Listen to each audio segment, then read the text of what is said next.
Salut à tous et bienvenue. Aujourd'hui, nous allons plonger dans l'histoire fascinante de l'univers, depuis sa naissance jusqu'à l'apparition de la vie sur Terre. Préparez-vous à un voyage extraordinaire à travers le temps et l'espace. Notre histoire commence il y a environ 13,8 milliards d'années, avec le Big Bang. Imaginez tout l'univers avec toutes ses galaxies, étoiles et planètes concentrées en un point infiniment petit et incroyablement dense. Cet état est appelé une singularité. Puis soudainement, ce point a commencé à s'étendre rapidement, créant l'espace et le temps tel que nous le connaissons. Le Big Bang n'était pas une explosion comme une bombe, mais plutôt une expansion de l'espace lui-même. Tout l'univers s'est étendu à partir de ce point minuscule et il continue de s'étendre aujourd'hui. Au début, l'univers était extrêmement chaud et dense, rempli d'une soupe des particules fondamentales comme les quarks et les gluons, qui se sont ensuite transformés en protons, neutrons. S'ensuit, dans les premières fractions de seconde après le Big Bang, l'univers était incroyablement chaud, avec des températures dépassant les millions de degrés. À ce stade, seules des particules élémentaires telles que les quarks, les gluons et les leptons existaient. Ces particules étaient en interaction constante, se combinant et se séparant à des vitesses extrêmement élevées. Environ 10 à 36 secondes après le Big Bang, l'univers a connu une phase appelée l'inflation cosmique. Pendant cette période, l'univers s'est étendu de manière exponentielle, augmentant son volume d'un facteur énorme en un temps très court. Cette expansion rapide a aplani l'univers, le rendant homogène et isotrope à grande échelle. Au fur et à mesure que l'univers se refroidissait, les quarks se sont regroupés pour former des protons et des neutrons. Ces particules ont ensuite formé les premiers noyaux atomiques, principalement de l'hydrogène, de l'hélium, lors d'un processus appelé nucléosynthèse primordiale, qui a eu lieu quelques minutes après le Big Bang. Environ 380 000 ans après le Big Bang, l'univers s'était suffisamment refroidi pour que les électrons puissent se combiner avec les noyaux d'hydrogène et d'hélium pour former des atomes neutres. Ce processus est connu sous le nom de recombinaison. Avant cela, l'univers était opaque, car les photons ou particules de lumière étaient constamment absorbés et réémis par les électrons libres. Avec la formation des atomes neutres, les photons ont pu voyager librement à travers l'univers. Cette lumière, ancienne, est ce que nous observons aujourd'hui, comme le fond diffus cosmologique, CMB. Le CMB est une sorte de instantané de l'univers tel qu'il était 380 000 ans après le Big Bang. Nous fournissons des informations précieuses sur la structure et les conditions de l'univers primitif. Le CMB montre des variations minuscules de température qui reflètent les petites fluctuations de densité dans l'univers primitif. Ces fluctuations sont les graines qui donneront naissance aux structures à grande échelle de l'univers, comme les galaxies et les amas de galaxies. Après la recombinaison, l'univers est entré dans une période appelée les âges sombres, qui a duré plusieurs centaines de millions d'années. Pendant cette période, il n'y avait pas de source de lumière car les étoiles et les galaxies ne s'étaient pas encore formées.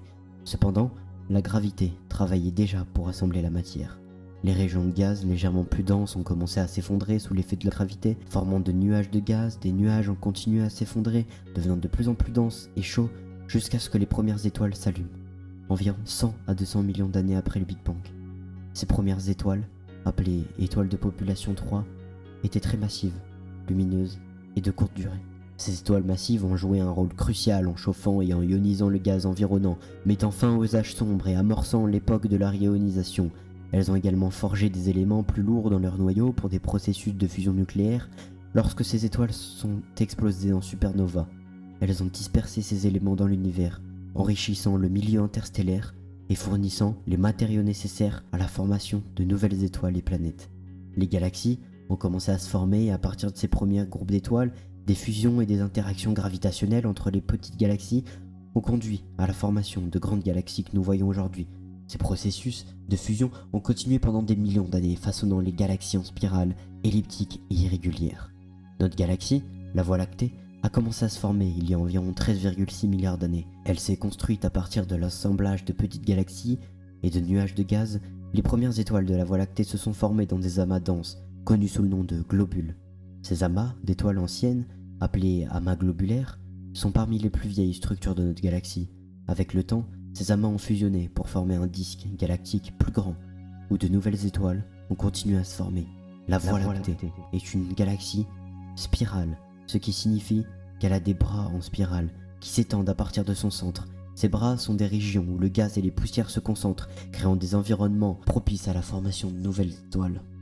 Aujourd'hui, la Voie lactée contient des centaines de milliards d'étoiles, y compris notre Soleil. Le Soleil est situé à l'un des bras en spirale, À environ 26 000 années-lumière du centre galactique, le centre de la Voie lactée abrite un trou noir supermassif appelé Sagittaire A, qui influence la dynamique de la galaxie entière. Notre système solaire est né il y a environ 4,6 milliards d'années, à partir d'un énorme nuage de gaz et de poussière appelé nébuleuse solaire. Ce nuage s'est effondré sous sa propre gravité, formant un disque protoplanétaire avec le Soleil en son centre. Le Soleil s'est formé à partir du matériau le plus dense au centre du disque, déclenchant des réactions de fusion nucléaire qui lui ont donné naissance. Aujourd'hui, autour du jeune Soleil, des grains de poussière et des particules de gaz ont commencé à s'agglomérer pour former des corps de plus en plus grands, appelés planétissimaux. Ces planétissimaux se sont ensuite fusionnés pour former des embryons planétaires, les premières étapes de la formation des planètes. Les planètes terrestres comme la Terre se sont formées dans des régions intérieures du disque où les températures étaient suffisamment élevées pour que les matériaux rocheux se condensent.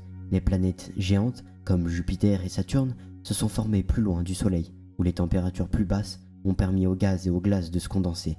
La Terre s'est formée par accrétion, un processus où les planétissimaux se sont regroupés pour former une planète en croissance. Peu de temps après, une collision géante avec un objet de la taille de Mars a créé la Lune. Cet impact a arraché une partie de la Terre, qui s'est ensuite rassemblée pour former notre satellite naturel. Au début, la Terre était un endroit très hostile, sa surface était un océan de magma en fusion, avec les volcans en éruption et des impacts fréquents de météorites, mais avec le temps, la Terre s'est refroidie, formant une croûte solide. L'eau, apportée par des comètes et des astéroïdes, s'est condensée pour former les premiers océans. Les premières formes de vie sont apparues dans ces océans il y a environ 3,8 milliards d'années. Ces premiers organismes étaient très simples, ressemblant à des bactéries. Ils vivaient dans des environnements chauds et riches en minéraux, comme les sources hydrothermales au fond des océans. Au fil du temps, ces organismes ont évolué, développant des mécanismes pour tirer de l'énergie du soleil par photosynthèse. Cette capacité a radicalement changé l'atmosphère terrestre, en libérant de l'oxygène comme sous-produit. Cet oxygène a permis l'évolution de formes de vie plus complexes. La vie sur Terre a continué d'évoluer et de se diversifier. Les dinosaures ont dominé la planète pendant des millions d'années, mais ils se sont éteints il y a environ 65 millions d'années, probablement à cause de l'impact d'un astéroïde. Après cette extinction massive, les mammifères ont prospéré. Parmi ces mammifères, un groupe de primates a évolué pour devenir les hominidés, nos ancêtres directs. Les premiers hominidés sont apparus en Afrique il y a environ 7 millions d'années. Ils ont progressivement évolué en différentes espèces comme l'Homo habilis, l'Homo erectus et finalement l'Homo sapiens, notre espèce, qui est apparue il y a environ 300 000 ans. Nos ancêtres ont appris à fabriquer des outils, à utiliser le feu et à développer des cultures complexes. Ils ont migré hors d'Afrique pour peupler le reste du monde, s'adaptant à différents environnements et développant des technologies et des cultures variées. Aujourd'hui, l'univers continue de s'étendre et les scientifiques se demandent ce que l'avenir nous réserve. Les observations montrent que l'univers est en expansion accélérée, probablement en raison de l'énergie noire, une force mystérieuse qui contrebalance la gravité. Si cette expansion continue, l'univers deviendra de plus en plus froid et dilué, un scénario appelé le Big Freeze. Cependant, d'autres théories suggèrent que l'univers pourrait éventuellement s'effondrer à nouveau dans un Big Crunch, ou que les fluctuations quantiques pourraient déclencher un nouveau Big Bang dans un processus appelé rebond cosmique. Il y a encore beaucoup de mystères à résoudre, et les scientifiques continuent de travailler pour mieux comprendre notre univers. Et voilà, notre voyage à travers l'histoire de l'univers touche à sa fin. La création de l'univers est une histoire fascinante, remplie de mystères et de découvertes. Si vous avez aimé cette vidéo, n'oubliez pas de liker, de vous abonner et de laisser un commentaire. Merci d'avoir regardé et à la prochaine.